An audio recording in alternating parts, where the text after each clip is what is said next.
Hey there, I'm Claire and this is my review of A Hero at the End of the World by Erin Claiborne. Now, fair disclaimer, Erin is a friend of mine, but this is my copy that I have pre-ordered and bought with my money because I was super excited to read this book. When you know a little bit more about it, I think you'll understand why I felt like I absolutely had to talk about it, even though it is a book written by a friend of mine, and so it might look a bit iffy, but I just adored this book. This was published by Big Bang Press, who are a new small press dedicated to bringing great original fiction by writers who've come up through the fan fiction community. So they did a Kickstarter that was quite successful in order to fund 3 novels, the first of which is Hero at the End of the World. This book is about Yuan Mao, and he was always destined to be a hero. There was a prophecy when he was born that said that he was going to kill the dark wizard Slan. When he was 17, he went into the lair of the dark wizard and kind of chickened out, and his best friend, Oliver Abrams, killed the dark wizard instead of him and became the hero and kind of took over his life. And it's 5 years later now, and Yuan is working in a coffee shop, and he's just really disenchanted with everything because he's not the slayer of Slan, he's not a hero, and his life kind of sucks. He lives with his parents, he's got this job that he doesn't really like, and he really resents Oliver Abrams because Oliver now has the career that he always dreamed of, and just the adoration of the public.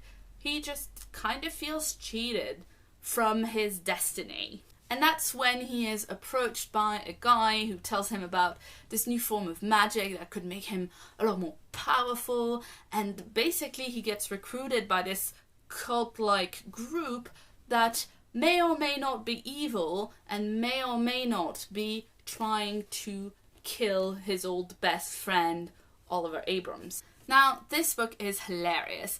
I hope you got from my description that it is a comedy, but my favorite thing about it is that even though it's really funny and it's got all of these details that are kind of poking fun at the traditional story of the hero fighting the dark wizard and all that, it's actually really on point where all of the emotional stuff is concerned. All of the relationships in the book ring very true, but obviously the main central relationship is between Yuan and Oliver, who grew up very close and used to be best friends and do everything together, and now kind of hate each other. It's actually really poignant to see these two characters interact, where they have been so close together at one point, and now they have so many differences, and they've hurt each other in the past in ways that they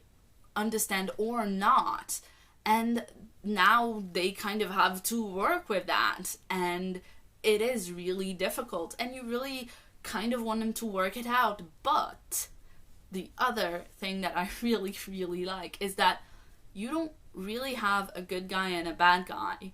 You don't really have one guy that you root for. You go into the point of view of both of them, but you also have both of them acting in ways that are motivated by good things, but sometimes reprehensible. The characters in this book are all flawed in some way, but mostly it's Yuan and Oliver.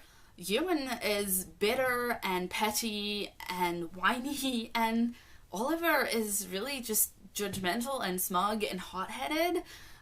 So you can really understand how they butt heads, and you just don't really know who to root for. When I was reading it, I got this real feel of Dr. Horrible's sing-along blog, where, you know, you have Dr. Horrible, who's a villain, but he's kind of sweet.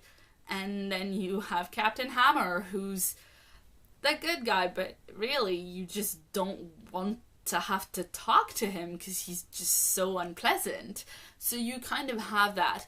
Not as much, not as polarized, but it is there. I also really enjoyed the world building in this. It's done in quite light touches, In the same way as the characters, it is quite funny, but at the same time, you kind of see some things happen and you think, oh yeah, that would also happen in the real world. I don't want to spoil the ending, but some things happen and people don't get away scot-free from, you know, doing some heroing. And it was also one of these endings that kind of felt surprising yet inevitable. You don't see it telegraphed miles ahead, but at the same time when it happens it makes perfect sense. So I really enjoyed that, and I thought particularly the last scene was so sweet. I was just kind of going, aww. Basically, if you enjoy young adult fantasy and if you are a fanfic reader, you should definitely get this because it is just a really, really good book. Sadly, it is a bit difficult to get a hold of it in the UK. I suggest you go to Big Bang Press's website, and there they will let you know how best you can purchase the book. I think you can get an ebook in the UK by buying it on their website. If you want a hard copy, you need to order it from Amazon.com, and the shipping is quite pricey and takes a while. But it's a very beautiful book, and it is also a diverse book. It features characters of color as well as an LGBT relationship, so for me that is an extra reason to give it some love.